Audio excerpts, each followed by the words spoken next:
What do you mean an extra charge for orange juice? It says breakfast is included. Elliot Zane paused with his fork halfway to his mouth. He was seated alone at a corner table in the breakfast buffet of the 12th floor restaurant inside one of his hotels. The place had floor-to-ceiling windows overlooking the bay, white tablecloths, and a steady hum of conversation. It was the kind of place his late father had dreamed of building when he opened the first location 26 years ago. Now there were 14. Elliot had inherited the company 5 years ago after his father passed unexpectedly. He'd worked hard to expand the brand, focusing on growth, not always on the finer details. Lately, though, reports had started to bother him. Online reviews mentioning rude service, surprise fees, and staff that didn't seem to care. He didn't want to rely on filtered reports anymore, so he showed up at one of the hotels unannounced. He picked this one location 6 because it was the only one he hadn't visited since taking over. It was a corporate chain, and he'd never met the location staff. He wore a faded hoodie, grew a short beard, and booked under the name Josh Raymond. Nobody gave him a second glance at check-in. Now, sitting at the buffet, dressed like any other solo traveler, he ate scrambled eggs and listened. "But sir," the hostess, a woman in her late 20s with a name tag that read Isla, said gently, "the buffet includes only the food. Drinks, juice, soda, even coffee are a separate charge unless you're on the premium package." "That's not what I was told at check-in." "I understand," she said, clearly used to the pushback. "It's a newer policy. Management says we have to enforce it." Elliot's eyes narrowed. He glanced at the sign near the buffet, no mention of drink charges. The menu card on the table said breakfast included. He flagged down a waiter. "Hey, quick question, does breakfast include drinks?" The young man, probably in his early 20s, hesitated. Sort of. "Like if you booked through the app with premium then. But if not, it's like $2.99 for juice or coffee." Elliot nodded and let it go, but something felt off. An older man, clearly frustrated, left the restaurant shaking his head. Elliot finished his eggs, stood up, and walked slowly toward the small desk by the restaurant entrance. A man in a navy suit stood there, arms crossed, mid-40s, stiff posture, and a name tag that read Manager Rick. Rick was speaking to a younger employee, maybe a busboy, who was nervously nodding. "I don't care what they say," Rick muttered low. "If they ask about the drinks, just say it's part of the package and charge it to the room anyway. Most don't notice. If they do, tell them it's a system error." "Got it?" Elliot froze. "You want me to lie to them?" the busboy asked, barely above a whisper. "Don't be dramatic. It's not lying, it's how we hit our sales goals. Now go clear table 10. Elliot stepped back, heart pounding. He hadn't expected this, a hidden fee scheme. And they were training employees to mislead guests. He turned and walked out before Rick could see him. Back in his room, Elliot paced. He didn't want to jump to conclusions, but this wasn't a misunderstanding. This was deliberate. He pulled out his notebook, scribbled down everything he'd heard, and decided to stay one more night. The next morning, he returned to the buffet, this time earlier. Isla was there again, smiling warmly. "Good morning, sir. Table for one," he nodded. "Yeah, thanks." She led him to a small booth. He waited a moment, then leaned in. "Hey, quick question. That drink thing, do you actually get a lot of complaints about it?" Isla sighed. "Too many. I've brought it up to Rick a dozen times. People leave angry. I even had a woman cry last week after being told she owed an extra $30. Said it was her last vacation with her husband before his chemo." Elliot blinked. "You told the manager that?" he said. "Not my problem. Policy's policy. I almost quit that day." Elliot stared at her. "Why didn't you?" "I love this job. Used to anyway. I like making people feel welcome. But lately it's hard." He nodded slowly. "Thanks for being honest." She paused. "You're not really just a guest, are you?" He smiled. "Not exactly." She opened her mouth, but before she could ask, Rick walked in, clapping his hands. "All right, team, let's make this morning smooth, yeah. And remember, drinks are charged unless they complain." Elliot stood up and walked straight toward him. "Rick," he said. Rick glanced at him with a confused look. "Do I know you?" Elliot dropped the hoodie. No, you don't. I'm Elliot Zane. I own this hotel. Rick's face went pale. Isla gasped softly behind him. Elliot's voice stayed calm. We need to talk. Now. Rick led Elliot through the staff-only hallway behind the kitchen, jaw set tight. The kitchen bustle faded as the door closed behind them. They entered a narrow office cluttered with expense reports, printed shift schedules, and a half-eaten sandwich on the desk. A faint smell of burnt coffee lingered in the air. Rick shut the door and turned, arms folded across his chest. I assume this is about the juice thing, Rick said, trying to keep his voice steady. Elliot didn't sit. It's about how you're running this hotel. The drink charges are only one example. Rick's eyes flicked to the security monitor on the wall, then back. Look, I don't know what you've heard, but I run this place tight. We hit revenue targets every quarter. Corporate hasn't raised a concern until now. Because they only see the numbers. I'm here because people are being lied to. Guests are upset. And worse, your staff is being told to ignore it. Rick's expression didn't change. We operate within the system. If pricing changes aren't clearly listed, that's on communications. My job is to keep this location profitable. You trained a buzzboy to lie. That's not system alignment, that's dishonesty. Rick's jaw moved slightly, but he didn't respond. Elliot's voice was even. Do you take any responsibility for the guest who left crying yesterday? I didn't interact with her, Rick said flatly. You didn't need to.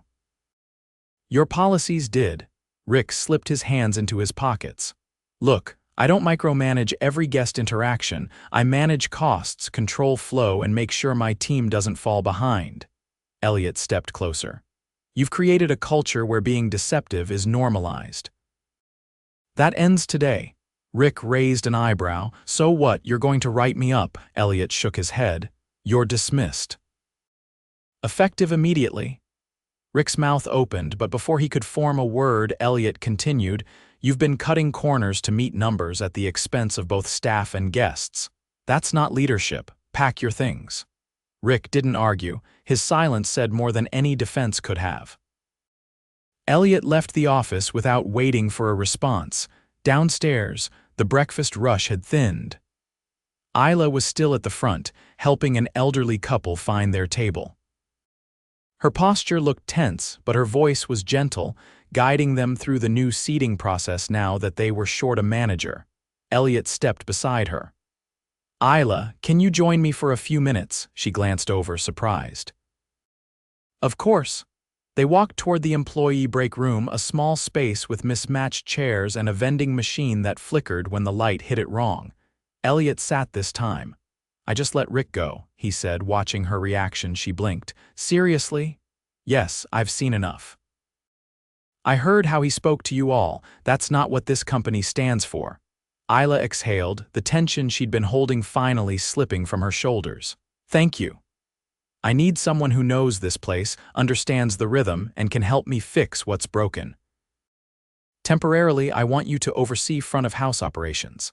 Not as a manager, but as a point person. Her eyes widened. I'm not trained for that. You've been doing the job anyway. I watched you handle that couple with ease. You don't need a title to lead. She hesitated, then nodded slowly. I'll do my best. That's all I ask. As they returned to the floor, Elliot noticed a boy no older than 15 wiping a table near the windows. He looked exhausted, moving slower than the rest.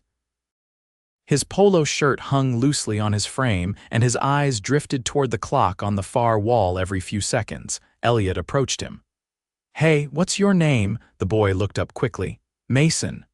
You working breakfast shift today? Mason nodded, rubbing his eyes. Since 5, that's early. I do the kitchen cleanup before the floor opens. You look tired. I had school yesterday, then dinner shift, then this. Elliot frowned. How many hours are you scheduled this week? Mason hesitated. I think 32. You in high school? Yeah. I try to do homework after I get home, but sometimes I fall asleep. Elliot crouched down so they were eye to eye. Are you the only one doing both shifts? Usually. There used to be another cleanup guy, but he quit last month. You ever tell anyone this was too much? I tried last week. Rick said I could give up hours if I didn't want my paycheck. Elliot stood up, jaw tight. Go take a break, right now. Mason blinked, unsure if he'd heard right. I'll cover your tables for the next 10 minutes. Sit, breathe, and get some water. Mason nodded and shuffled off toward the break room. Elliot scanned the dining floor. A server near the juice station was juggling 3 carafes while trying to take an order. Her hands shook slightly as she set down the drinks. He walked over. Need a hand? She looked over, surprised. You don't need to, I want to. They worked side by side for the next 15 minutes. Elliot refilled glasses, cleared dishes, and chatted with guests. He watched how the team moved, noticed which corners had been neglected, and how often guests hesitated at the drink station. A family of 4 asked about the juice pricing. This time, Elliot answered directly. No extra charge. We're changing the policy. After the rush died down, he gathered the floor team in the back hallway. I know this morning was chaotic, he said. Thank you for holding it together. One of the servers, a tall woman with a thick accent, raised her hand. Are we in trouble?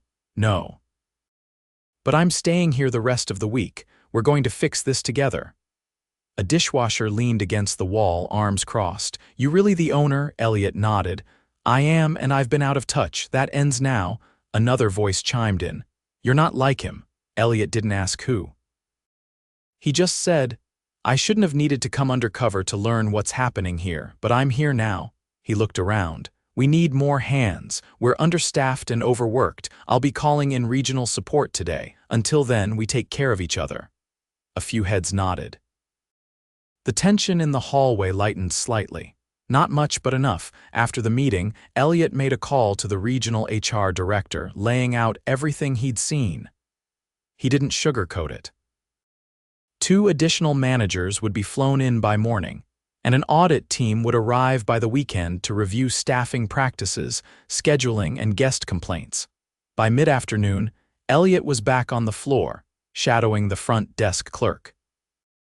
She was a quiet woman named Lee who barely looked up as she clicked through reservation screens.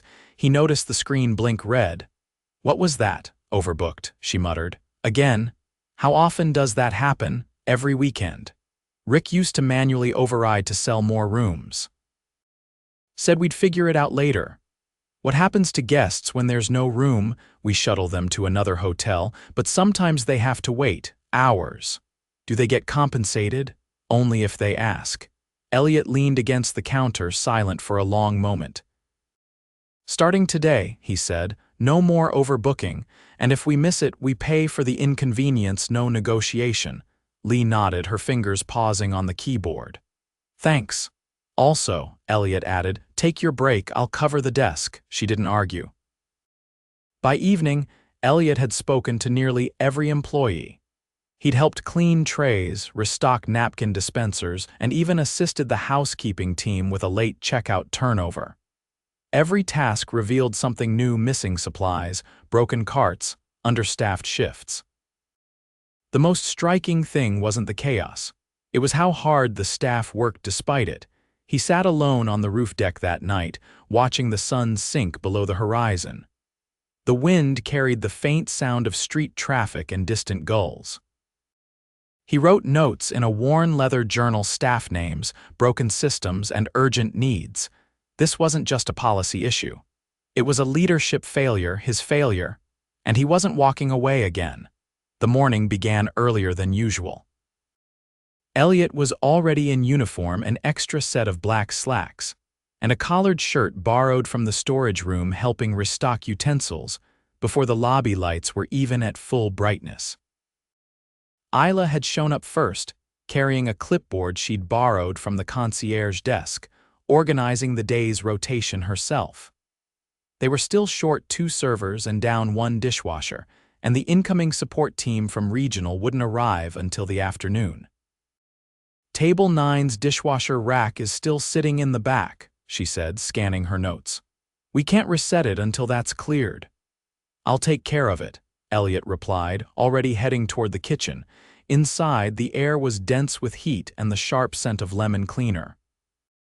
Mason was there, shoulders hunched, scrubbing a tray as fast as he could. Elliot grabbed gloves from the shelf and joined him without saying anything. After a few minutes, Mason spoke. "Did someone quit?" "No," Elliot said, loading another tray. "We're just catching up." Mason glanced at him. "You're not like Rick. Let's just say I prefer working beside people, not over them." Mason offered a tired nod and kept working. Elliot didn't push the conversation. He knew enough already. The kid needed less talk, more space to breathe. By 8, the dining room had filled halfway. The rhythm was uneven, guests waiting too long for coffee refills, one of the heat trays running low on bacon, and a couple pacing near the host stand, unsure where to sit. Isla was doing her best to stretch 2 hands into 4. Elliot stepped back out just in time to see a dispute unfolding near the buffet. A woman in a gray business suit stood tense, arms crossed, while a man in a maroon shirt, one of the newer servers, name tag reading Derek, was mid-sentence. "I told you, ma'am, you can't just take that to your room." "You didn't ask." "I asked the hostess. She said it was fine," the woman snapped. "Well, she's wrong," Derek said flatly. "You can either eat here or pay the to-go fee." The woman's eyes narrowed. "There's no sign, and you don't get to change the rules mid-meal." "I'm not changing anything." "You're just not listening." Elliot stepped in quickly. "Is there a problem?" "She's trying to walk out with food without paying for a takeaway," Derek said, clearly annoyed. "I wasn't walking out," the woman responded. "I was going to grab my laptop and come back." "But apparently that makes me a thief." Elliot turned to Derek. "Did you see her leave with anything?" "No, but then we don't accuse guests of anything. Ever. You confirm, clarify, and assist. That's it." Derek's jaw tightened. "She's bending the rules." "There are no rules posted. And we don't run the floor on assumptions." He turned to the guest. "I apologize. Please enjoy your meal however you prefer." She nodded stiffly, picked up her plate, and walked back to her table. Derek muttered something under his breath. "What was that?" Elliot asked, voice low. Derek looked sideways. "Nothing. Step into the hallway." They walked into the side corridor, just out of hearing range. Elliot faced him directly. "You've only been here a few weeks, right? Just over a month. And in that time, how many guests have you had an issue with?" Derek shifted. "I don't know, 3, 4. That's 4 too many." "Look, some people just don't follow instructions. They act entitled." "No, they expect service. Your job is to deliver it, not challenge them. If they disrespect me, I'm not just going to smile and take it. You are, that's the job. You don't get to decide who deserves respect based on your mood." Derek crossed his arms. "So I'm just supposed to roll over?" "You're supposed to be a professional. I've watched you all morning. You speak to guests like they're inconveniencing you. You cut Isla off twice during pre-shift. And I saw you ignore a table waving you down for 10 minutes. They weren't even in my section." "That's not an excuse." Derek didn't reply. His silence wasn't defensive, it was dismissive. Elliot took a breath. "This isn't going to work. You're done here," Derek scoffed. "Seriously." "Over a plate of eggs?" "No, over your attitude, over the way you treat people. We don't reward hostility here." Derek didn't argue. He turned and walked out without a word. Elliot returned to the floor. Isla was now resetting tables with a younger server, Kyle, who looked barely out of college. He moved fast, but kept glancing nervously toward the front doors where the front desk team was dealing with a growing line of early check-ins. He caught Elliot's eye. "Is it always this busy on Thursdays?" "Not usually," Elliot said. "But we're short, and the system flagged 2 incoming tour groups for the same time slot. Should we tell them to wait? Only if we want to start the day with more complaints." Elliot grabbed a set of menus. "I'll help seat the next 5. You focus on clearing section 2. Kyle nodded and hurried off. Over the next hour, Elliot helped rotate tables, assisted with a guest who had a nut allergy, and flagged maintenance when a ceiling light began flickering above table 3. Nothing moved smoothly, but it moved. Isla had posted a simple sign at the buffet: "All drinks included, no added charges." Several guests took photos of it with their phones. At just after 10:30, the doors opened and 2 people in navy polos and name badges stepped in the regional support team. One was a stout woman named Valerie who managed 3 other properties. The other was a tall man with a clipboard and a quiet voice. They moved quickly, speaking to Isla, then Elliot. "You're the owner?" Valerie asked, surprised. "That's right." She looked around. "I've seen worse." "But this isn't what we were told. Rick said operations were stable. They weren't. You've got gaps in staffing, no floor manager, and 2 guests already flagged management in the last 24 hours. I'm aware, I've been here, I've seen it."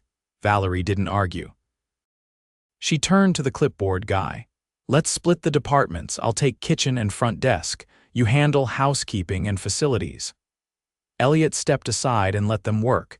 He didn't want to interfere, he wanted the truth. Even if it stung. By lunch, Valerie returned with a list.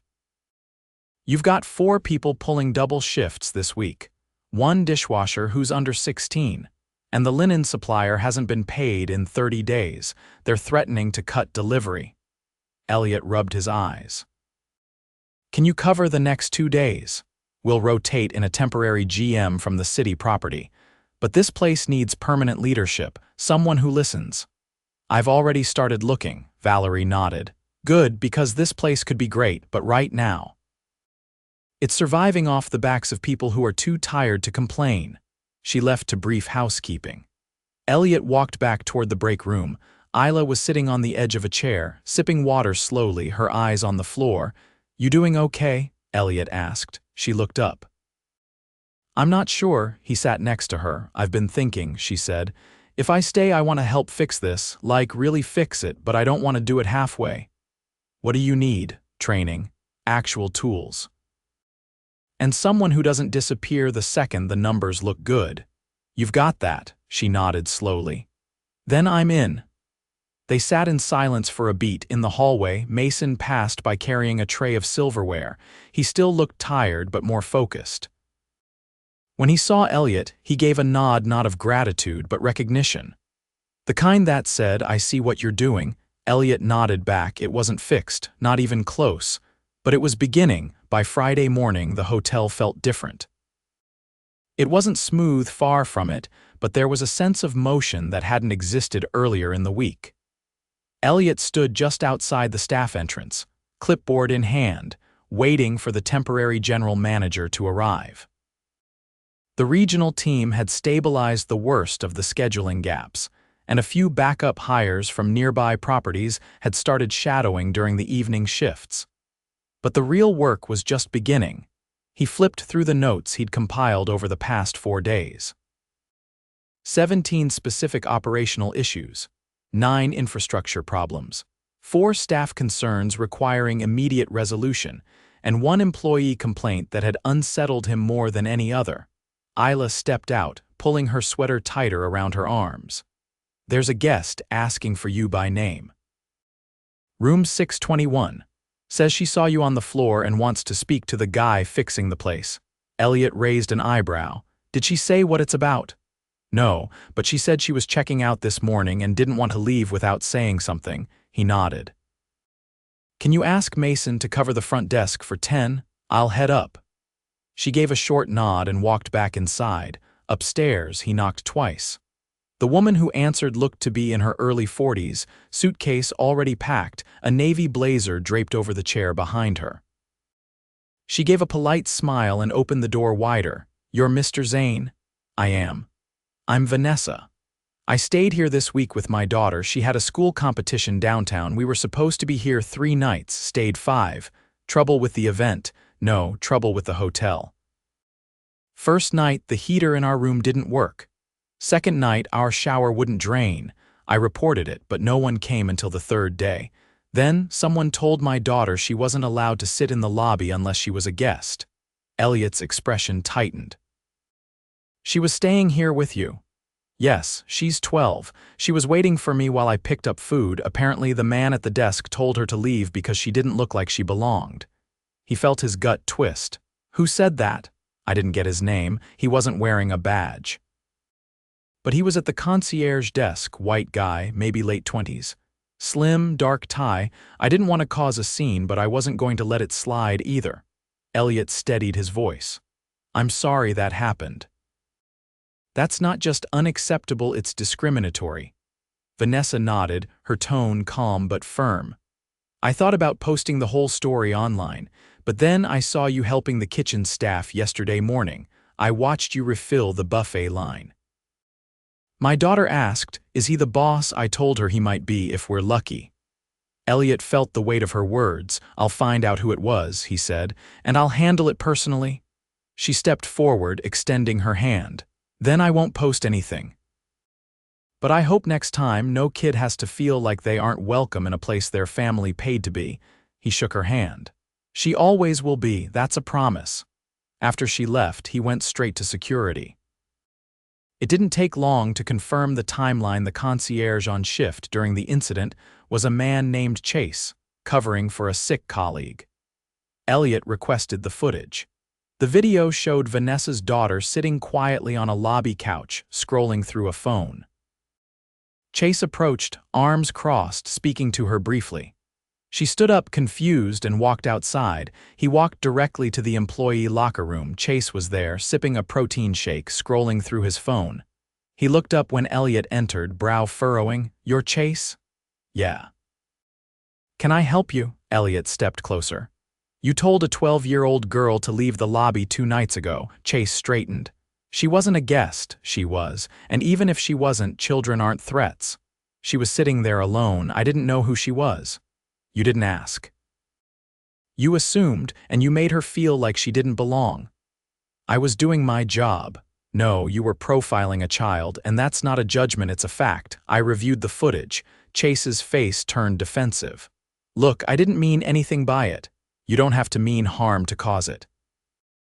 But now you're responsible for it." Chase scoffed lightly, shaking his head.